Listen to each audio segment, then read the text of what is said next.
The moment you stop feeding them, the narcissist doesn't get stronger. They suffer a psychological energy collapse that exposes what they really are and why they were terrified of you waking up.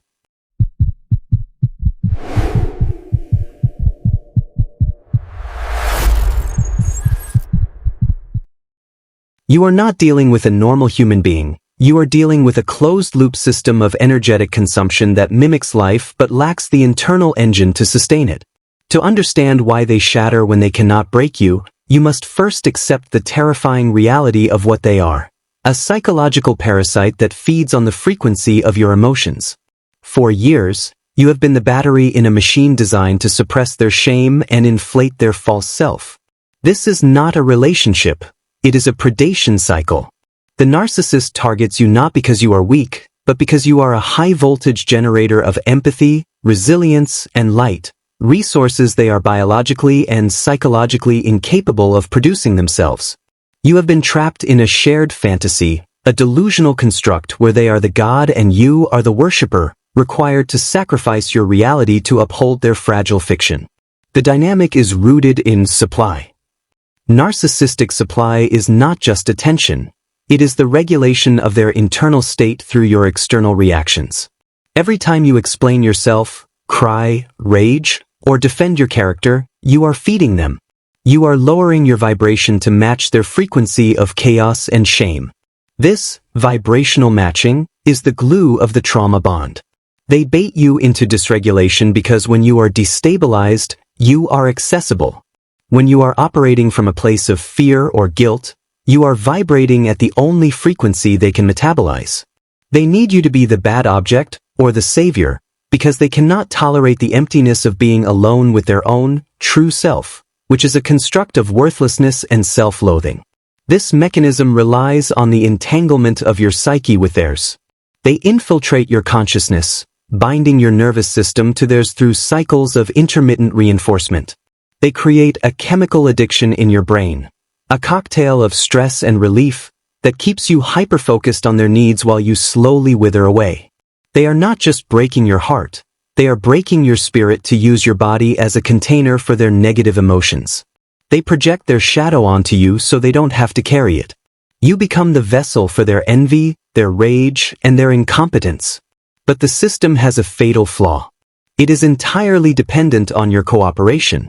The narcissist creates nothing, they only extract. This dependency creates a paradox. They despise you for your superiority, your ability to feel, love, and create, but they are terrified of your absence. They hate the very thing they need. This is why they must devalue you. If they admired you openly, they would have to admit you are separate and superior. By devaluing you, they try to convince themselves that the battery is worthless even as they drain it dry. The false self is a rigid, armor-plated shell that protects the undeveloped, infantile, true self from the demands of reality. This false self requires constant maintenance. It is like a balloon with a slow leak. You are the one constantly blowing air into it with your reassurance and your reactions. When you stop, the balloon doesn't just deflate, it implodes. This is the structural weakness we will exploit. The narcissist appears invincible, but they are brittle. They have no core, no center, and no true identity. We must look at the arsenal they have used to keep you low. Understanding these tactics is the first step in raising your vibration. They use gaslighting not just to lie, but to dismantle your trust in your own senses. When you can't trust your eyes, you must trust their words. They use baiting to provoke emotional explosions, which they then use to label you as the unstable one. They use breadcrumbing to keep you starving for a morsel of affection, ensuring you stay in a state of longing. Their envy is pathological. They cannot bear to see you happy unless it reflects well on them. If you succeed, they must minimize it. If you are at peace, they must disrupt it. Why are you so happy? They might ask with a sneer, or they might sabotage a holiday just to watch you cry. This is vibrational envy. They see your light and they want to extinguish it because it reminds them of the darkness they live in. They are obsessed with the light but corrupted by it. Ultimately, the narcissist is a creature of control. They need to control your thoughts, your emotions, your finances, and your body. This control is a defense against their own internal chaos. If they can order the external world to their liking, they can ignore the disorder within. They are micromanagers of your spirit. But here is the secret they hide. They are terrified of you. They are terrified of the power you hold. The power to leave, the power to heal, the power to see them. Their aggression is a camouflage for this terror. They know, on a subconscious level, that they are frauds. They are imposters in the human experience, mimicking emotions they cannot feel. You are the authentic article. And deep down, they know that if you ever realize your worth, their game is over. You have been operating at a loss for years, pouring your soul into a black hole. But you are about to stop the transfer. And when you do, the narcissist will face an energy crisis of catastrophic proportions. The moment you wake up is the moment the narcissist begins to die a psychological death. This awakening is not a polite realization. It is a violent shaking off of the hypnotic spell they cast on you. You stop asking, why are they doing this? And start asking, why am I tolerating this? You realize that the game is rigged, that the goalposts will always move, and that you will never be good enough for someone who is internally broken. This realization shifts your vibration instantly. You move from the frequency of desperation to the frequency of determination. You stop trying to fix the unfixable and start fixing yourself. This shift creates a glitch in the matrix for the narcissist. They push the button labeled guilt, but you don't apologize. They push the button labeled fear, but you don't flinch. They scream, they accuse, they cry, and you stand there, unmoved. You have entered the state of the observer. You are watching a toddler throw a tantrum, not a monster wielding power. This lack of reaction is a supply cut. You are no longer providing the fuel they need to run their false self-engine. You have become a gray rock, uninteresting and impenetrable. The narcissist relies on your predictability. They know your triggers because they installed them. When you fail to react to a trigger, you shatter their sense of control. They feel a loss of control over you, which triggers a spike in their internal anxiety. They cannot comprehend your autonomy. To them, you are an extension of themselves, like a limb. A limb does not decide to stop moving. Your independence is perceived as a fatal blow to their ego. They feel rejected, abandoned, and humiliated by your refusal to play your role. This is where the vibrational gap widens. You are raising your frequency through self-care and finding joy in the small things again. You are reconnecting with the divine powers that protect and guide you, your intuition, your worth, your faith. The narcissist, stuck in their low-frequency loop of shame and rage, cannot follow you there. They can only watch from the mud as you learn to fly. This distance infuriates them. They view your happiness as an act of aggression. How dare she be happy when I am miserable? It is an insult to their suffering. The hoovering attempts will begin now. This is their frantic attempt to bridge the vibrational gap. They will switch tactics rapidly, from rage to pity to seduction, trying to find the frequency that will resonate with you again. They might send flowers, write long apology letters that lack true accountability, or fake a medical emergency. I've changed, they will lie. But you, vibrating higher, have clarity. You see through the performance. Why do they hate your happiness? Because your happiness is proof that they are not necessary. It is proof that you can exist and thrive without them. For a narcissist, who needs to be the center of the universe to feel alive, your independent joy is a form of erasure. If you are happy without them, then they are not the sun. They are just a cloud. Your peace is a mirror that reflects their chaos. They look at your smiling face and see their own misery staring back at them. They will try to sabotage your joy. They will pick fights before big events, criticize your new hobbies, or mock your new friends. They want to bring you back down to the basement where they live. They want to ruin things because if they can't have the light, no one can. But when you are truly awakened, their sabotage fails. You go to the party anyway. You enjoy your hobby anyway. You laugh anyway. This resilience is the vibrational overdose beginning to take hold.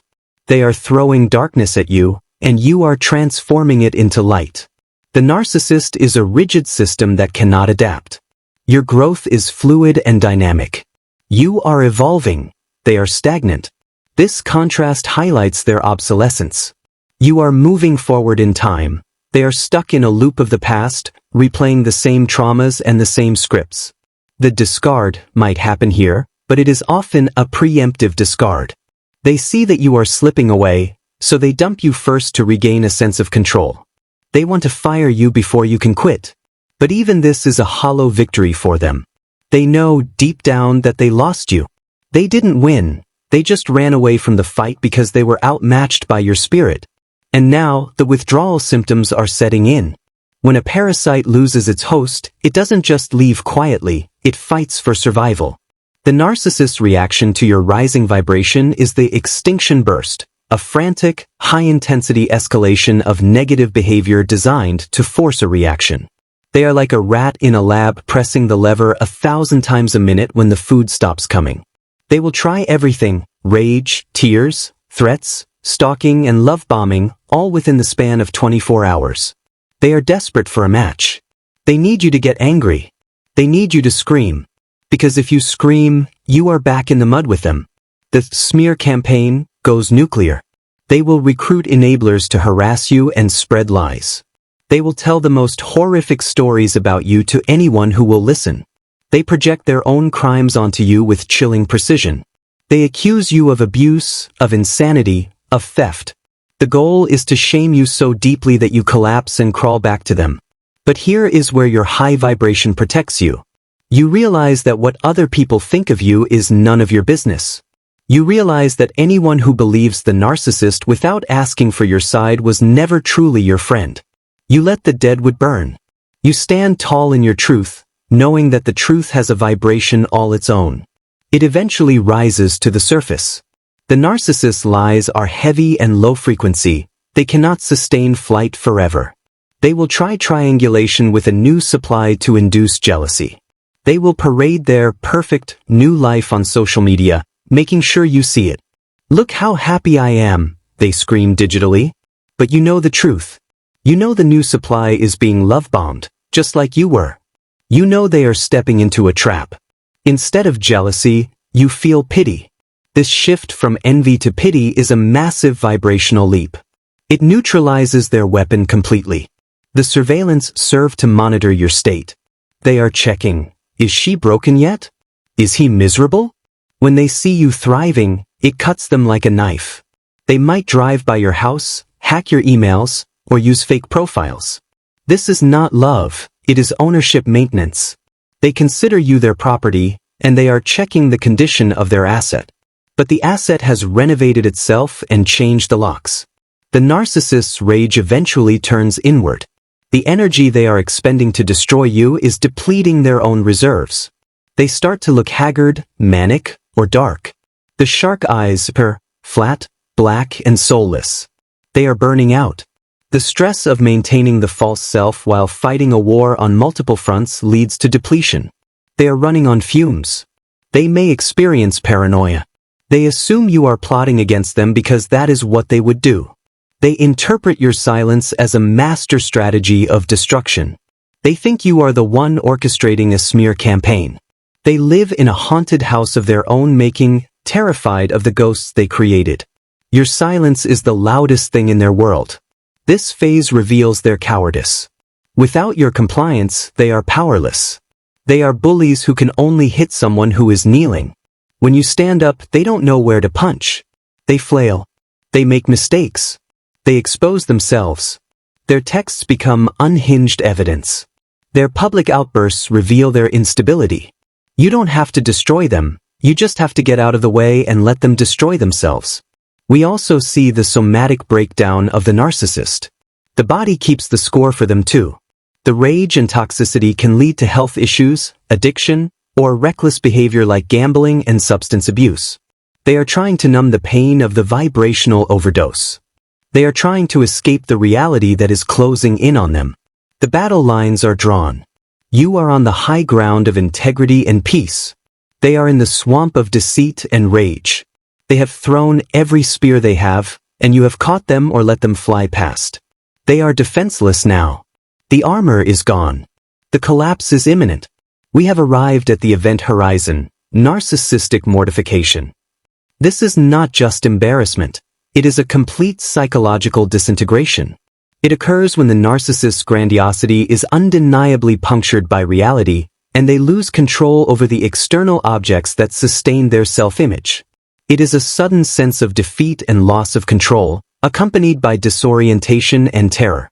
To the narcissist, this feels like death. It is the annihilation of the false self. The vibrational overdose is the catalyst. Your high-frequency spirit, your truth, your resilience, your light, shines so brightly that it dissolves the shadows they hide in. They can no longer deny who they are. The gap between their godlike self-image and their pathetic reality becomes unbridgeable. They fall into this gap. This is the shattering. The mirror cracks and they see the monster. During a collapse, you will see narcissistic rage transform into narcissistic despair. They may become catatonic, severely depressed, or suicidal. They may curl up in a ball, unable to function. Or they may lash out with vindictive rage, a final attempt to take you down with them. If I go down, you go down with me. This is the most dangerous time. They are cornered animals. But it is also the proof of your victory. They experience confusion and splitting. They cannot hold a whole image of you or themselves. You are all bad or all good, and they are all bad or all good. Their mind fractures. They might confess things they never would admit before, only to retract them an hour later. They are glitching. The software of their personality is corrupted. The overdose is the influx of reality. Narcissism is a defense against reality. When you force reality upon them, by leaving, by thriving, by speaking truth, you are forcing them to ingest a substance they are allergic to. It sends them into shock. They cannot metabolize the truth that they are flawed, mortal, and alone. In this shattered state, the narcissist is spiritually bankrupt. They have no inner resources to draw upon. They have no empathy to soothe themselves, no self-love to heal themselves. They are empty shells. This is why they must immediately seek a new host. They cannot sit in the rubble. They must build a new shack elsewhere. But the new shack is built on the same quicksand. You might witness them losing their ability to mask socially. They might start shouting in public, sending incoherent emails to your boss, or posting bizarre rants on social media. They lose the cognitive empathy that allowed them to mimic normalcy. They become impulsive, reckless, and raw. The shattering is the ultimate vindication for the survivor. You realize that the person who terrorized you was never powerful, they were just loud. They were a projection on a screen, and you pulled the plug. You see the small, scared person pulling the levers.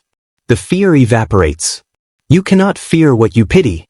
Their future-faking collapses. The promises they made to keep you hooked are revealed as lies.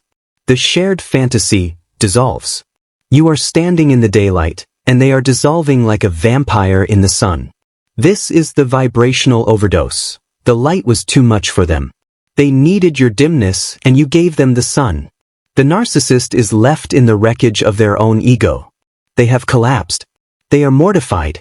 They are broken. But this is not a tragedy, it is a correction. The universe is balancing the scales.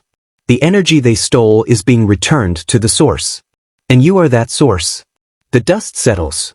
The silence returns, but it is a holy silence. You have survived the war. You have walked through the valley of the shadow of death and emerged with a spirit that is unshakable. The abuse did not break you, it forged you.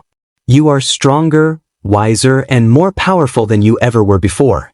You have ascended. You have learned the language of energy. You now have vibrational boundaries. You can sense a toxic person from a handshake.